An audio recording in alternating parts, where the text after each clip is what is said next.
Everyone loves a good day at the ballpark. The summer breeze pushes and pulls throughout the stadium, with clear skies above, the orange diamond below. Wearing your favorite player's jersey, grabbing a hot dog with some of your friends, sitting in anticipation with every pitch, and praying a foul ball heads your way. Or is that just a fairy tale dream from the past? I do not watch baseball out of my own free choice. Absolutely not. I don't watch baseball. You know what happens in baseball? You know what happens? Okay, so this guy walks up to the plate. Oh, strike! I would either nap during it. So we wait 15 seconds, right? And we just look around the field. Maybe we look at the pitcher. He's chewing his gum. Just like looking at him chew his gum, just. I think it's a waste of time, probably. Read a book or something. Boom! Oh, he hits it! It goes far! Oh, wait. Fly ball. What is that? I mean, I don't know what that is. I just wasted a minute of my life. Napping most of the time, though. How can baseball go from the American pastime to the most boring thing of all time? Well, first we have to go back and understand why people were so obsessed with the game of the past.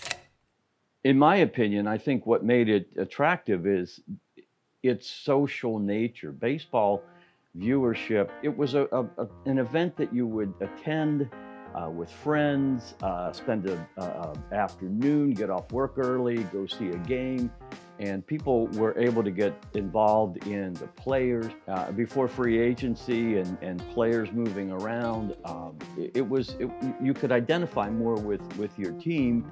The game was very easy to follow because it didn't involve as much complexity. The game was simpler then. Singles, doubles, triples, steals. The game was moving. There was always motion. The fields were bigger, so home runs were less plentiful. Pitchers didn't have relievers to bail them out. The game moved. They were both in the National League last several years, so he's got a good idea what Dennis wants to do to him. Until 1994, when all of a sudden, baseball stopped. Well, it is now official. No more regular season, no extended version of the playoffs, and for the first time since 1904, no World Series.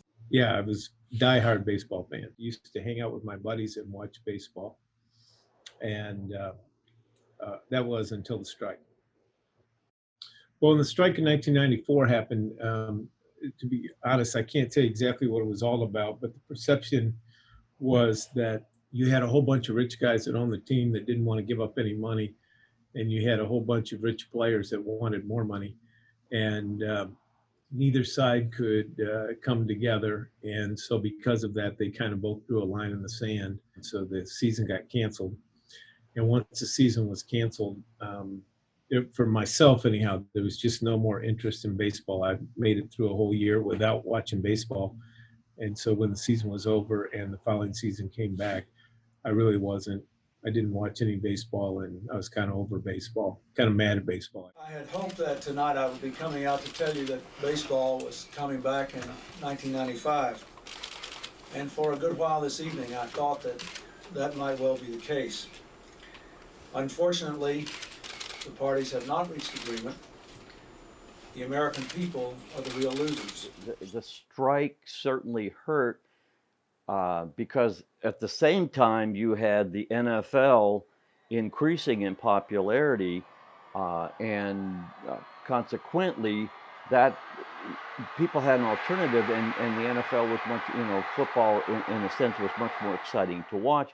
And I think for the casual viewer, at least for certain, it did hurt baseball.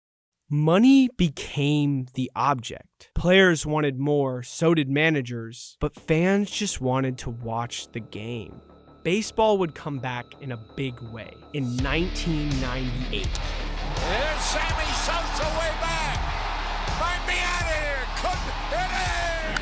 5, and he's done it again. And let's see where that goes. It hit the top of the roof. With Sammy Sosa and Mark McGwire. It was a game of cat and mouse. Home runs were hit left and right as both of them chased the record. Into left field. They can't say it anymore. That summer, we called it the summer of the chase because everybody was chasing Maris. And so as McGwire started coming closer to Maris's record, I started really paying attention. We would actually come back to the hotel at night, and there would normally be a baseball game to watch, but the bigger thing was to check and see, what McGwire had hit that day, what Sammy Sosa had hit that day. Definitely revitalized baseball, without a doubt. KMOV TV for St. Louis.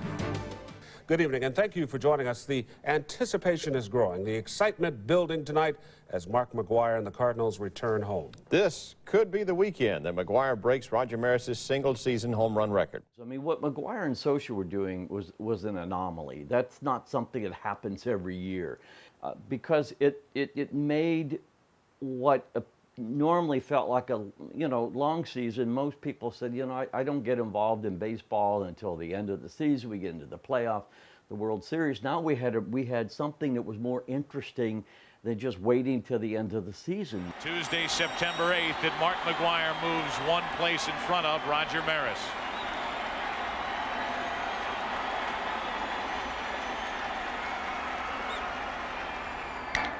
Down the left field line, is it enough? Gone! There it is! 62! Touch first, Mark.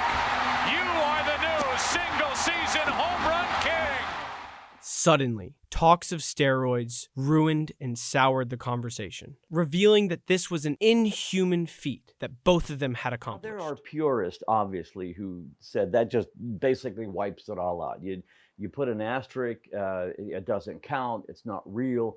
These guys were juiced up. That's why they caught the record. Barry Bonds is juiced up. McGwire. I mean, yeah, I follow McGwire when he was with the A's. He was a skinny little dude. And suddenly, when it comes to the Cardinals, he's bulked up. I mean, and that just does. And so everyone suspected it. This instant shifted the focus of baseball to home runs. Out to left center field. That ball is well hit. It's what fans want. It's what players want. It's what baseball needs. Baseball is back in the limelight, and it's a good thing, right? Wrong. The home run race was a temporary fix that had externalities that would impact the game of baseball for the rest of time. Home runs may look good in the highlights on SportsCenter, and they may even be exciting to see in game. But when it's the only thing that happens, why watch 3 hours of gameplay for 30 seconds?